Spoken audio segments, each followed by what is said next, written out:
مسند احمد کی روایت تے طارق بن شہاب رضی اللہ عنہ فرمائی و رسول صلی اللہ علیہ وسلم فرمائی چې یو کس جنت ته داخل شو د مچ د وجنه، یو کس ورته داخل شو د مچ د وجنه. صحابه عرض کو کیف ذلک یا رسول الله، دا څنګه یا رسول الله صلی الله علیه وسلم. رسول صلی الله علیه وسلم فرمایل چې دوه سړي په داسې قوم باندې تیر شو چې د قوم یو بوتو،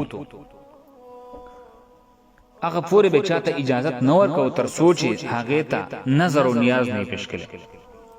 هغه قوم درې دوه یو کس ته ویل چې ته نظر پیش کړه. هغه ویل چې زما سره سنشت زنه شم پیش کوله، و یو مچ پیش کا خو پیش کا.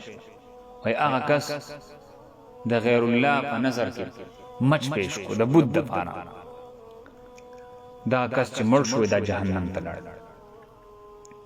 ابل کس ته التس پیش کا، هغه ورته ویل زما څخه اسم نشته.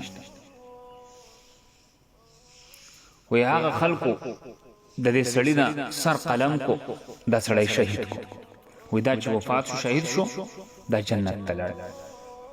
نو نظر او منښت د الله نه سوا د بل چا پنوم د کدار پیر بابا د پاره ما منو دلا، د کاکا سي د پاره لوی خان دیو ټانکې بابا دیو، دا می چرګ منو دیو، دا می ګډ منو دیو، دا ټول ګناه ده. دغه شذونه خوړل به هم ګناه ده.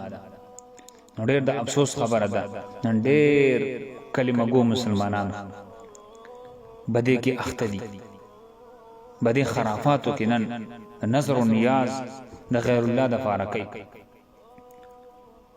الله جل شانه دې ورته هدایت وکړي.